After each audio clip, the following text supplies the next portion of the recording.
오늘 우리에게 주시는 하나님의 말씀은 창세기 15장 1절로 21절까지의 말씀입니다. 창세기 15장 1절로 21절까지의 말씀을 세번역 성경으로 봉독합니다. 이런 일들이 일어난 뒤에 주님께서 환상 가운데 아브라함에게 말씀하셨다. 아브라함아, 두려워하지 말아라. 나는 너의 방패다. 내가 받을 보상이 매우 크다. 아브라함이 여쭈었다. 주 나의 하나님, 주님께서는 저에게 무엇을 주시리옵니까? 저에게는 자식이 아직 없습니다. 저의 재산을 상속받을 자식이라고는 다마스쿠스 녀석 엘리에셀 뿐입니다. 주님께서 저에게 자식을 주지 않으셨으니 이제 저의 집에 있는 이 종이 저의 상속자가 될 것입니다. 아브라함이 이렇게 말씀드리니 주님께서 그에게 말씀하셨다. 그 아이는 너의 상속자가 아니다. 너의 몸에서 태어날 아들이 너의 상속자가 될 것이다. 주님께서 아브라함을 데리고 바깥으로 나가서 말씀하셨다. 하늘을 쳐다보아라. 내가 셀 수 있거든 저 별들을 세어보아라. 그리고는 주님께서 아브라함에게 말씀하셨다. 너의 자손이 저 별처럼 많아질 것이다. 아브라함이 주님을 믿으니 주님께서는 아브라함의 그런 믿음을 의로 여기셨다. 하나님이 아브라함에게 말씀하셨다. 나는 주다. 너에게 이 땅을 주어서 너의 소유가 되게 하려고 너를 바빌로니아의 우르에서 이끌어내었다. 아브라함이 여쭈었다. 주 나의 하나님, 우리가 그 땅을 차지하게 될 것을 제가 어떻게 알 수 있습니까? 주님께서 말씀하셨다. 나에게 3년 된 암송아지 한 마리와 3년 된 암염소 한 마리와 3년 된 순양 한 마리와 산비둘기 한 마리와 집비둘기 한 마리씩을 가지고 오너라. 아브라함이 이 모든 희생 제물을 주님께 가지고 가서 몸통 가운데를 쪼개어 서로 마주보게 차려 놓았다. 그러나 비둘기는 반으로 쪼개지 않았다. 솔개들이 희생 제물 위에 내려왔으나 아브라함이 쫓아버렸다. 해가 질 무렵에 아브라함이 깊이 잠든 가운데 깊은 어둠과 공포가 그를 짓눌렀다. 주님께서 아브라함에게 말씀하셨다. 너는 똑똑히 알고 있거라. 너의 자손이 다른 나라에서 나그네 살이를 하다가 마침내 종이 되어서 400년 동안 괴로움을 받을 것이다. 그러나 너희 자손을 종살이하게 한 그 나라를 내가 반드시 벌할 것이며 그 다음에 너의 자손이 재물을 많이 가지고 나올 것이다. 그러나 너는 오래오래 살다가 고이 잠들어 묻힐 것이다. 너의 자손은 4대째가 되어서야 이 땅으로 돌아올 것이다. 아모리 사람들의 죄가 아직 벌을 받을 만큼 이르지는 않았기 때문이다. 해가 지고 어둠이 짙게 깔리니 연기나는 화덕과 불타오르는 횃불이 갑자기 나타나서 쪼개놓은 희생제물 사이로 지나갔다. 바로 그날 주님께서 아브라함과 언약을 세우시고 말씀하셨다. 내가 이 땅을 이집트 강에서 큰 강 유브라테스에 이르기까지를 너의 자손에게 준다. 이 땅은 겐 사람과 그니스 사람과 감몬 사람과 헷 사람과 브리스 사람과 르바 사람과 아모리 사람과 가나안 사람과 기르가스 사람과 여부수 사람의 땅을 다 포함한다. 아멘. 자, 오늘 창세기 15장의 말씀을 읽었습니다. 이 창세기 15장의 말씀에서 또 특별히 6절의 말씀은 창세기에서 대단히 중요한 아주 중요한 말씀이 됩니다. 이 창세기 15장 6절에 하나님께서 아브라함의 믿음을 보시면서 그의 믿음을 그의 의로 여기셨다는 이야기는 신약 성경에 아주 지대한 영향을 미친 그런 중요한 말씀이 됩니다. 오늘 이 15장의 이야기는 아브라함의 인생 여정 중에서 대단히 중요한 그 신앙의 영적인 아주 절정에 해당되는 말씀이라고도 할 수 있습니다. 하나님께서 아브라함을 갈대아 우르에서 불렀던 창세기 12장에서도 복의 근원이 되겠다고 하나님께서 천하 만민이 너로 말미암아 복을 얻을 것이라고 약속해 주심과 함께 또 13장에서 하나님께서 이제 아브라함이 조카 롯과 이제 헤어지고 난 후에 하나님은 아브라함에게 눈을 크게 뜨고 보아라 하시면서 북쪽과 남쪽과 동쪽과 서쪽을 바라보면서 그 모든 땅을 내게 주겠다 하시면서 너의 자손이 땅의 티끌같이 될 것이라고 말씀하시면서 약속을 해주셨습니다. 자, 그 약속이 이 창세기 15장에서 이제 정식으로 약속이 언약으로, 계약으로 체결되는 장면이 오늘 본문 15장에 담겨져 있습니다. 하나님께서 아브라함의 믿음을 의로 여기신 후에 이제 그의 질문에 답하시면서 이제 그에게 희생 제물을 가져오게 하고 그 제물 사이를 하나님이 지나가시면서 언약을 체결하시는 그런 아주 중요한 분기점이 되는 그런 말씀이 바로 이 창세기 15장의 말씀인 것입니다. 오늘 이 본문의 말씀 속에도 계시가 담겨 있고 또 복음이 담겨 있습니다. 우리는 그 말씀을 마음 가운데 붙들어서 이것이 내게 주시는 하나님의 복음이고 또 나에게 주시는 계시의 말씀이다 라고 이렇게 고백하는 그런 귀한 말씀이 되기를 간절히 축원합니다. 자, 먼저 하나님께서 아브라함에게 보여주신 계시의 말씀은 다름 아닌 아브라함을 환상 가운데서 이제 찾아오셔서 말씀하시기를 1절의 말씀에 나는 너의 방패다, 내가 받을 보상이 매우 크다 라고 말씀하십니다. 세번역 성경에서는 두 번째 그 이야기가 내가 받을 보상이 매우 크다 라고 이렇게 번역하고 있지만 개역개정 성경에서는 너의 지극히 큰 상급이니라, 나는 너의 방패요 너의 지극히 큰 상급이다 라고 말씀하시는 겁니다. 자, 개역개정 성경에서 표현하고 있는 이 두 개의 단어 방패, 큰 상급, 세번역 성경에서는 방패 또 보상이라고 하는 이 두 단어, 이것은 하나님께서 아브라함에게 약속하신 축복의 말씀입니다. 우리는 이 말씀을 복음처럼 기쁨의 복된 소식으로 이 말씀을 받아야 합니다. 하나님이 우리의 인생의 삶에 나는 너의 방패다 라고 하는 이 말씀이 우리 안에 굳건한 믿음으로 자리 잡기를 간절히 축원합니다. 인생의 삶에서 우리를 보호해 주실 분은 하나님밖에 없습니다. 전장터에 나가는 병사에게 있어서 아무리 창과 활을 공격할 수 있는 무기를 가지고 간다 한들 적군의 그 공격에 나를 방어하지 못하면 소용이 없습니다. 그래서 하나님은 나는 너의 방패다 라고 말씀하시므로 내가 너의 삶을 지킬 거다, 보호할 거다, 너의 그 모든 인생의 삶에 내가 방패가 되어줄 거다 라고 말씀하고 계시는 것입니다. 오늘 나는 너의 방패다 라고 하는 이 한 단어가 우리의 마음 가운데 참으로 하나님 주시는 약속의 말씀이 되고 축복의 말씀이 되기를 간절히 축원합니다. 기도할 때마다 하나님은 나의 방패십니다 라고 선언하시면서 늘 나의 신앙 고백이 내가 하나님을 방패 삼아 인생의 삶의 그 어떤 것도 나를 지켜주실 하나님이 늘 나와 함께 계심을 확신하는 그런 믿음의 삶이 되기를 간절히 축원합니다. 내가 받을 보상이 매우 크다라고 아브라함을 축복하십니다. 하나님께서 아브라함에게 보상하시겠다는 말씀이기도 합니다. 그러나 또 한편 개역개정 성경의 번역으로 보면 나는 너의 지극히 큰 상급이다 라고 이렇게 읽히는데, 자, 이 개역개정 성경의 번역으로 보자면 하나님이 아브라함에게 상급이 된다 라고 우리가 그렇게 읽을 수가 있습니다. 자, 하나님께서 이 아브라함에게 있어서 하나님이 보상이 되고 하나님이 상급이다. 그러므로 하나님께서 아브라함과 함께 하시는 것이 이게 가장 큰 축복이다 라고 하는 말씀으로 개역개정 성경을 우리가 묵상할 수가 있습니다. 한편 세번역 성경에서는 내가 받을 보상이 매우 크다 라고 말씀하시므로 하나님이 큰 상급이 되실 뿐만 아니라 하나님께서 아브라함에게 약속하신 그 약속의 말씀이 너에게 보상이 될 건데 그 보상은 매우 큰 보상이다 라고도 말씀하고 있다는 겁니다. 오늘 이 세번역 성경의 번역이 우리의 마음 가운데 참 와닿는 바가 큽니다. 우리는 이것을 믿어야 합니다. 하나님께서 내게 말씀하신 것처럼 네가 받을 보상이 매우 크다. 우리의 삶에 하나님 주시는 보상이 크게 우리의 삶에 다가오기를 간절히 축원합니다.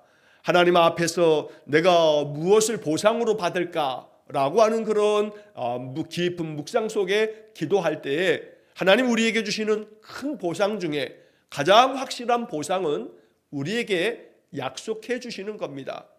자, 여기 뒤에 이제 이어지는 말씀에 보면 아브라함이 하나님 앞에 여쭙니다. 오늘 이 2절 말씀에 아브라함이 여쭈었다라고 하는 말씀이 나옵니다.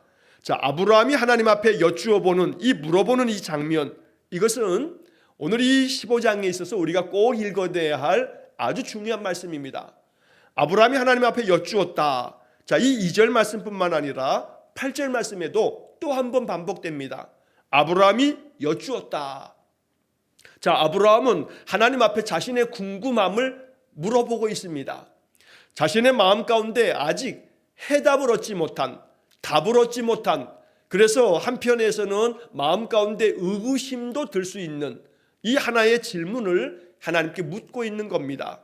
첫 번째 질문은 주 나의 하나님, 주님께서는 저에게 무엇을 주시렵니까? 하고 묻습니다. 그 앞에 1절에서 네가 받을 보상이 매우 크다 했는데 내가 받을 보상이 도대체 뭡니까? 어떤 보상을 나에게 주시려고 그게 크다고 얘기하십니까? 라고 묻고 있는 겁니다. 어찌 보면 이 이야기 속에는 아브라함의 항변이 담겨 있는 듯한 느낌도 듭니다. 아브라함의 마음속에 실망감도 있습니다. 저 멀리 메소포타미아 그 갈대아 우르에서 하나님께서 나를 부르실 때에 그 부름의 말씀을 듣고서 말씀을 따라왔는데 하나님께서 지금까지 내게 주신 보상이 뭐였습니까? 라고 대드는 듯한 그런 느낌이 들기도 합니다. 그래서 이 아브라함은 그 다음 이어지는 말이 저에게는 자식이 아직 없습니다. 저의 재산을 상속받을 자식이라고는 이 다마스쿠스 녀석 엘리에셀밖에 없습니다. 개역개정 성경에서는 다메섹이라고 번역을 합니다. 다메섹 사람 엘리에셀 나의 종인데 이 종밖에는 내가 믿으리가 없어서 내게 자식이 없으니 내가 죽고 나면 이제 이 다메섹 사람 이 다마스쿠스 녀석 엘리에셀을 내가 이제 입양을 해서 내 아들로 삼아서 내 재산을 이에게 내가 다 물려줄 수밖에 없지 않습니까? 라고 이렇게 항변하듯 말하는 겁니다. 3절 말씀에서 이렇게 자식이 없다는 것이 바로 하나님이 주시지 않았기 때문 아닙니까? 라고까지 이렇게 이야기를 합니다. 3절 주님께서 저에게 자식을 주지 않으셨으니 이제 저희 집에 있는 이 종이 저의 상속자가 될 것입니다. 그런데 나에게 무슨 큰 보상이 있겠다고 말씀하시는 겁니까? 하고 이렇게 아브라함은 하나님 앞에 묻습니다. 저에게 무엇을 주시렵니까? 이 아브라함의 이 질문, 이것은 오늘 우리에게 필요한 질문이기도 합니다. 하나님 나에게 무엇을 주시렵니까? 라고 하는 그런 질문을 마음 가운데 가지고 하나님 앞에 나아가기를 원합니다. 그래서 아브라함이 여쭈었다라고 하는 이 2절과 8절에 이 두 번 반복되는 이 말씀은 하나님 앞에서 우리는 끊임없이 묻고 또 물어야 합니다. 또 내 마음 가운데 가지고 있는 질문을 주님 앞에 늘 쏟아내면서 하나님 나에게 무엇을 주시렵니까? 또 하나님 내가 이 땅을 차지한다라고 하는 것을 어떻게 할 수 있습니까? 라고 8절에서도 또 아브라함은 두 번이나 이렇게 하나님께 묻고 있는 겁니다. 하나님은 이 아브라함의 질문에 대해서 대답해 주십니다. 자, 그래서 4절 말씀에 보면 주님께서 그에게 말씀하셨다 하면서 그 아이는 엘리에셀은 너의 상속자가 아니다. 그리고 이제 너의 몸에서 태어날 아들이 너의 상속자가 될 것이다 라고 말씀합니다. 자, 너의 상속자는 너의 몸에서 태어날 아들이다 라고 하나님께서는 분명하게 아주 명확하게 말씀해 주십니다. 이것이 하나님의 약속의 말씀인데 이 약속은 당장에 성취되어질 것이 아닙니다. 하나님의 약속은 약속의 말씀이 선포되고 난 다음 바로 당장에 눈앞에서 볼 수 있는 것이 아닙니다. 약속이라고 하는 것의 특징이 바로 그런 겁니다. 하나님께서 이렇게 아브라함에게 약속하셨지만 그 약속이 계속해서 많은 세월 기다림을 필요로 했습니다. 그 기다림의 과정 속에는 인내가 또 요구되기도 합니다. 그러다 보니 믿음의 조상이라고 하는 이 아브라함, 지금까지 우리가 12장부터 쭉 읽어오면서 아브라함의 믿음이 더욱더 성숙되어져 가는 과정 속에 있지만 이 약속을 받은 이 아브라함이 약속이 성취되어지기까지의 그 긴 시간을 기다리는 것이 사실은 만만치 않은 일입니다. 참 쉽지 않습니다. 그러다 보니 약속이 계속 지연되어졌을 때 사람은 조급한 마음을 갖게 됩니다. 그래서 이제 오늘 우리가 15장을 읽고 있습니다만 내일 아침에 16장의 말씀을 보면 하나님께서 아브라함에게 약속하셨던 너의 몸에서 태어날 아들이 너의 상속자다라고 했지만 여전히 자식이 없을 때 이제 이 아브라함의 조급함은 사라와 함께 그 조급한 마음이 결국 16장에서 하갈을 통해서 이스마엘을 낳게 됨으로써 그 가정 안에 갈등이 증폭되는 그러한 요소를 만들어내기도 하는 것입니다.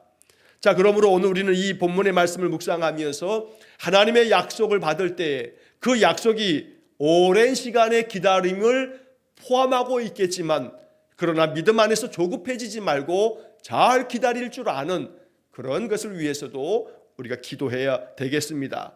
자, 하나님께서 아브라함을 바깥으로 데리고 나가셔 말씀하십니다. 하늘을 쳐다보아라. 내가 셀 수 있거든 저 별들을 세어보아라 라고 말씀합니다. 자, 이 말씀은 13장에서 하나님께서 눈을 크게 뜨고 보아라 하시면서 그때 말씀하셨던 것과 아주 비슷한 형태입니다. 저 땅의 티끌을, 저 먼지를 셀 수 있나 봐라. 만약에 저 먼지를 셀 수 있다면 너희의 자손도 셀 수 있을 거다 라고 13장에서 하나님은 미리 말씀해 주셨습니다. 똑같은 패턴으로 먼지를 셀 수 없는 것처럼 너의 자손이 그렇게 많아질 것이라고 말씀했는데 역시 마찬가지로 하늘을 바라보게 하시면서 저 별들을 세어보아라. 하늘에 있는 그 많은 별들을 인간이 도무지 셀 수가 없습니다. 너의 자손이 저 별처럼 많아질 것이다 라고 말씀하십니다. 여전히 이 말씀도 13장에서 말씀하신 것처럼 말씀뿐입니다. 이 말씀이 당장의 눈앞에 펼쳐지는 게 아닙니다. 그런데 이 약속의 말씀을 들으면서 아브라함은 이제 굉장히 중요한 그 마음의 결정을 내립니다. 이 말씀을 받아들이는 겁니다. 하나님의 약속이 지금 당장 내 눈앞에 실현되지 않아도 신실하신 하나님을 믿기 때문에 그 약속의 말씀을 마음속에 받아들이는 것, 이것이 하나님 앞에 믿음이요, 그것을 하나님은 의로 여겨주시는 겁니다.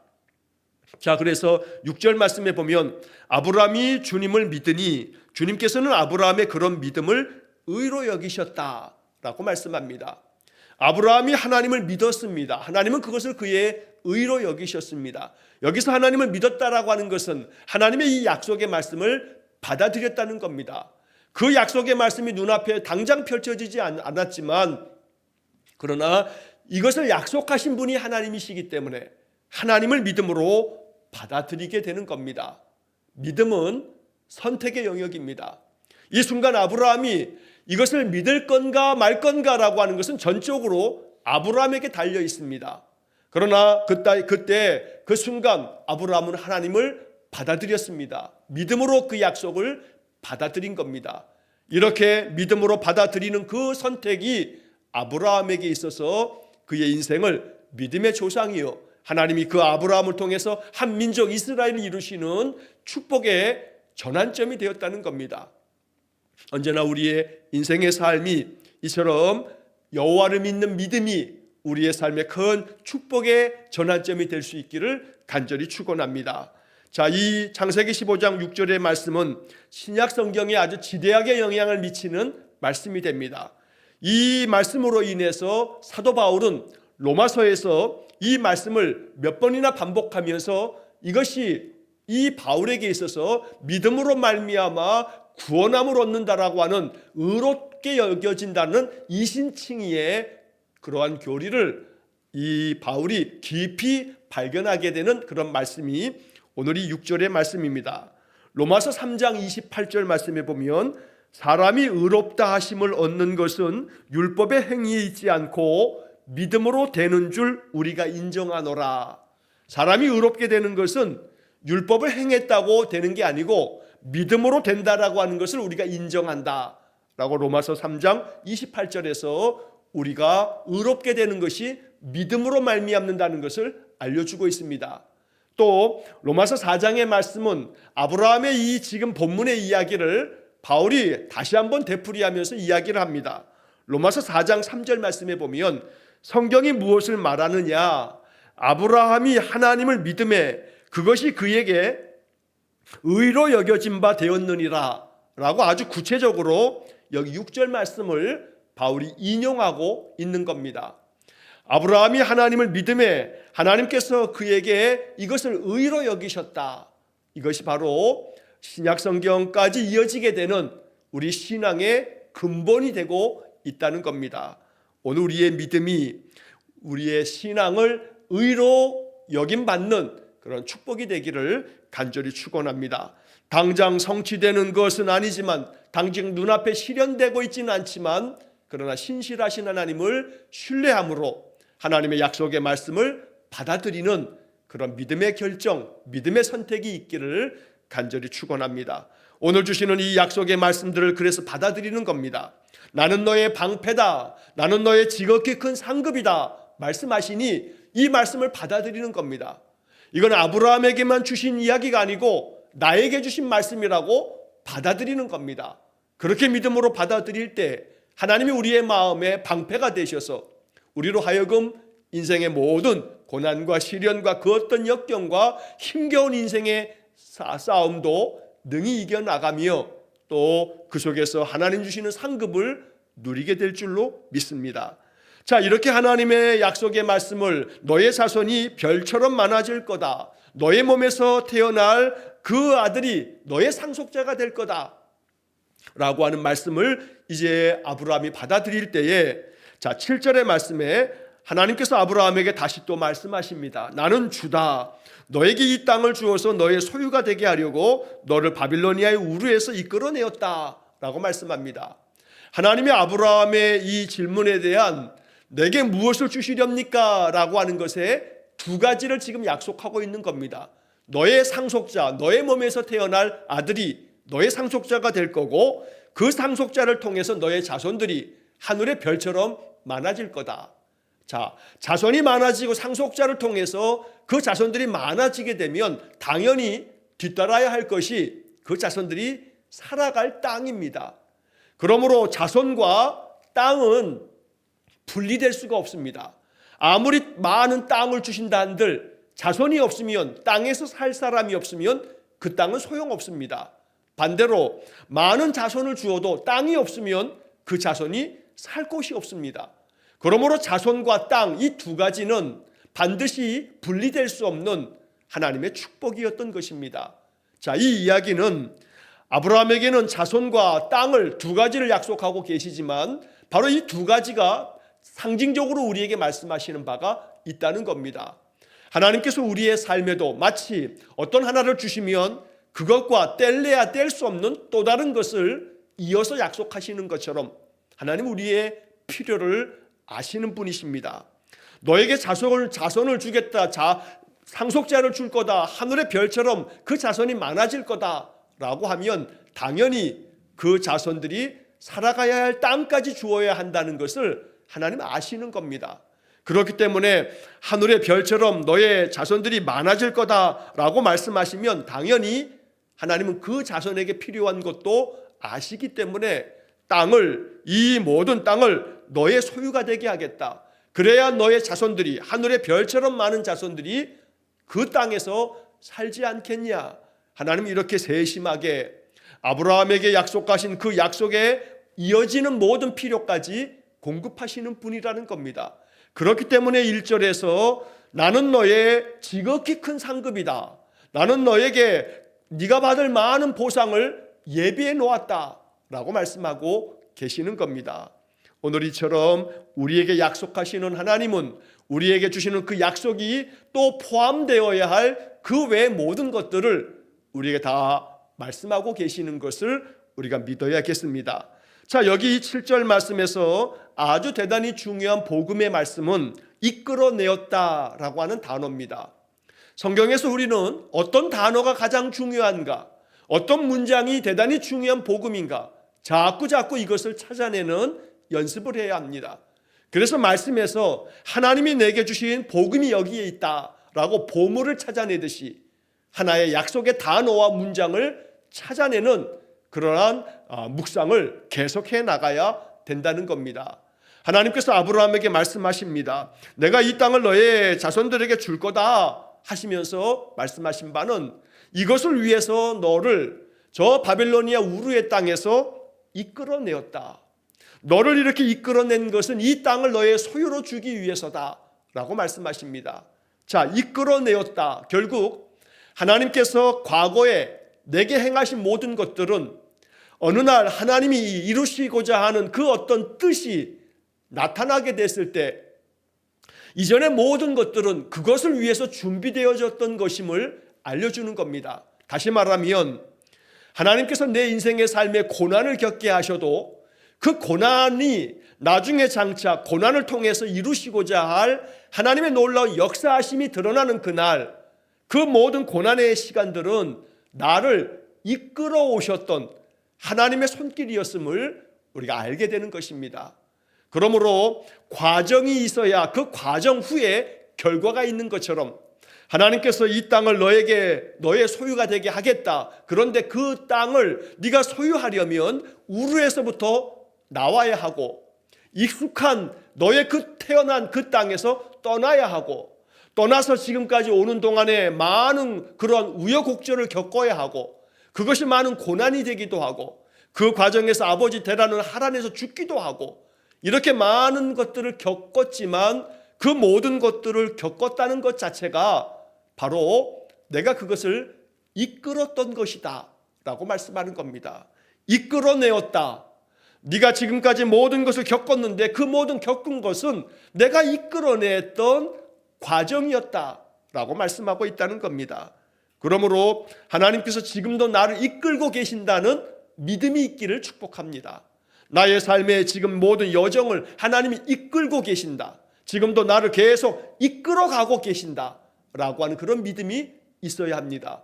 이 믿음은 우리로 하여금 지금 내게 주어진 모든 삶을 잘 견디고 이겨낼 수 있게 하는 원동력이 될 겁니다. 하나님이 지금도 나를 이끌고 계신다. 내 육신의 연약함도 하나님이 지금 이끌고 계시는 거다. 나의 삶의 궁핍도 어려움도 하나님이 나를 이끌고 계시는 과정이다 라고 이렇게 믿을 때에 우리는 우리의 인생의 모든 삶을 믿음으로 넉넉히 이겨나가면서 살 수 있다는 겁니다. 자, 이렇게 말씀하시자 아브라함은 또다시 여쭈어 봅니다. 하나님, 우리가 이 땅을 차지하게 될 것이라고 하는 것을 제가 어떻게 알 수 있습니까? 이 땅을 차지하겠다 말씀하셨지만 지금 이 땅은 가나안 족속들이 다 차지하고 있지 않습니까?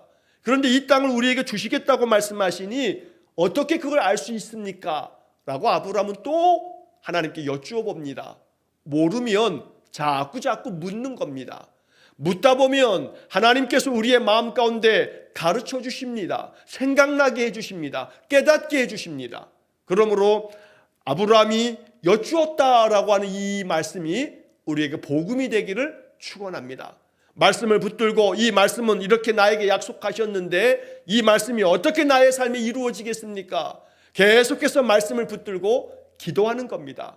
그러다 보면 하나님께서 그 약속의 말씀이 나의 삶에 어떻게 이루어지는지 깨닫게 되는 날이 찾아오게 되는 겁니다. 이것을 아브라함을 통해서 우리가 믿음으로 알아차릴 수 있기를 간절히 축원합니다.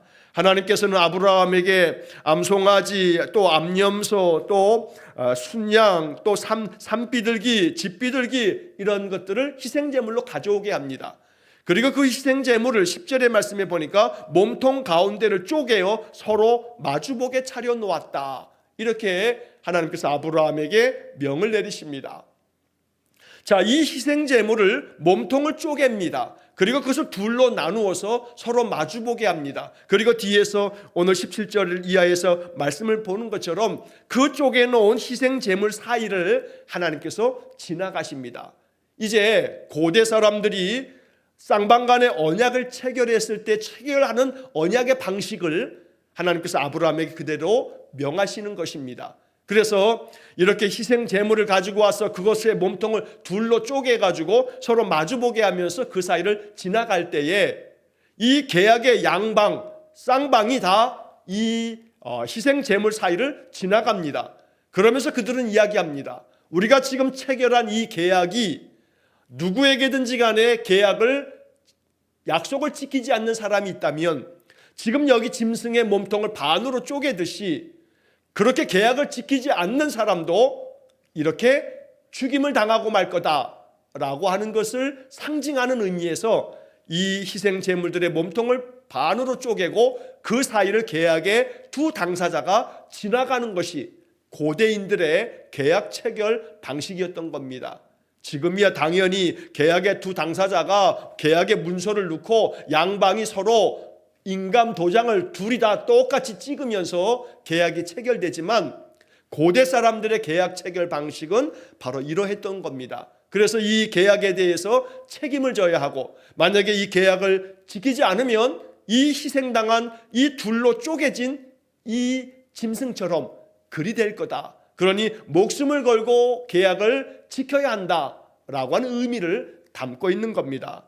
그런데 오늘 본문의 대단히 중요한 복음은 17절 말씀에 하나님께서 어둠이 짙었을 때에 연기나는 화덕과 타오르는 횃불이 갑자기 나타나면서 쪼개놓은 희생제물 사이를 지나가십니다. 자, 여기서 횃불이라고 하는 것, 연기나는 화덕이라고 했을 때 연기라고 하는 것은 하나님의 임재를 상징하는 표현입니다.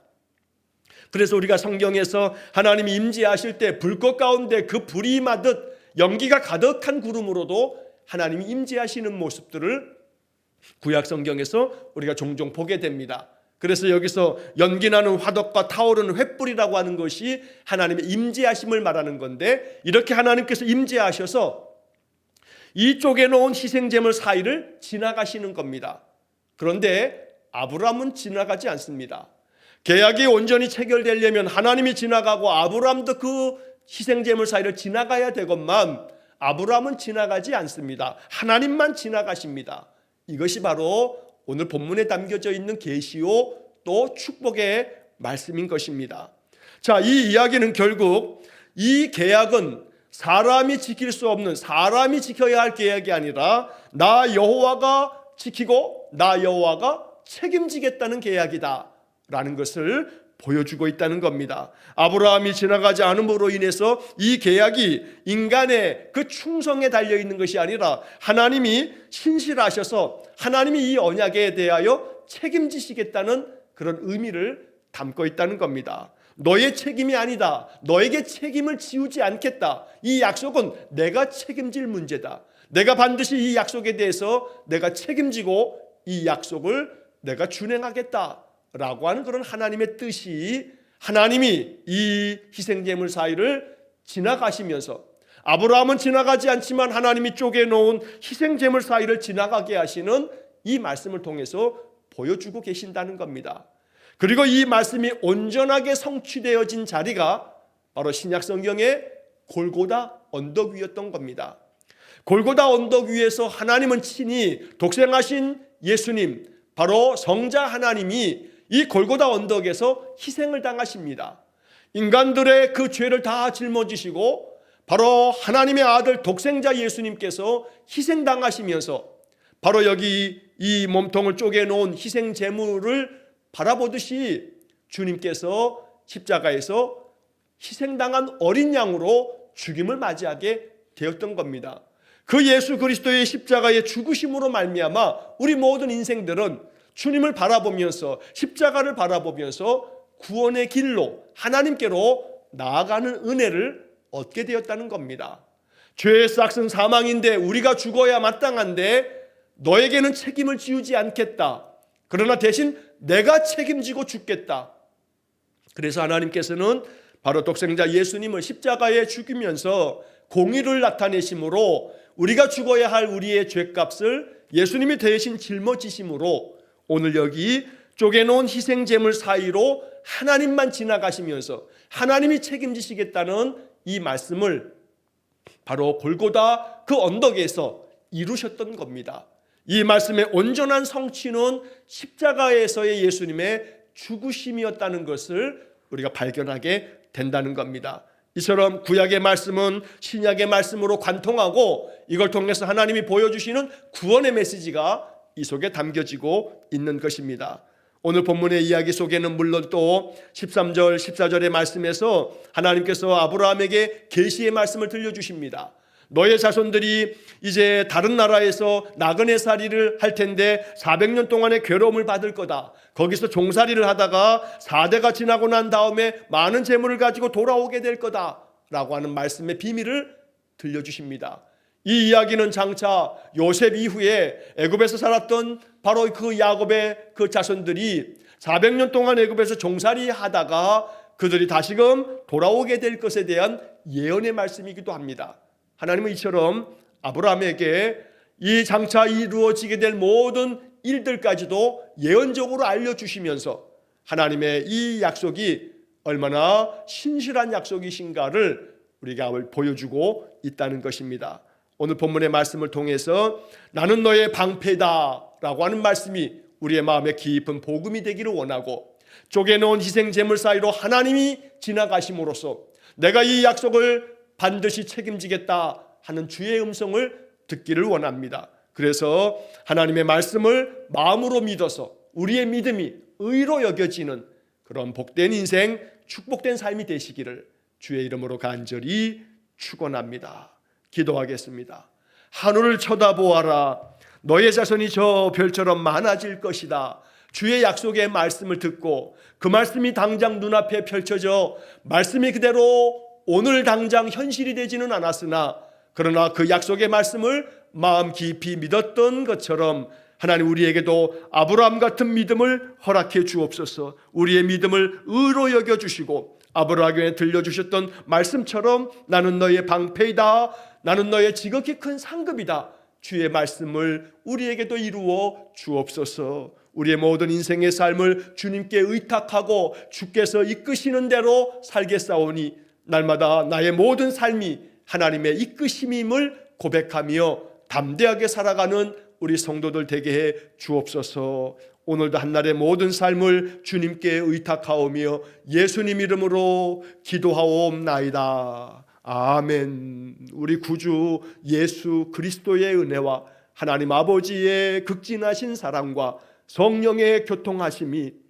나는 너의 방패이다, 나는 너의 지극히 큰 상급이다 주시는 이 복음의 말씀을 마음 깊이 새겨 담대하게 하나님 이끄시는 대로 순종하며 인생을 살아가기를 간절히 소원하며 기도하는 머리 숙인 귀한 성도들 위에와 저들 가정과 온 가족들 위에 영원토록 함께 하시길 축원하옵나이다. 아멘.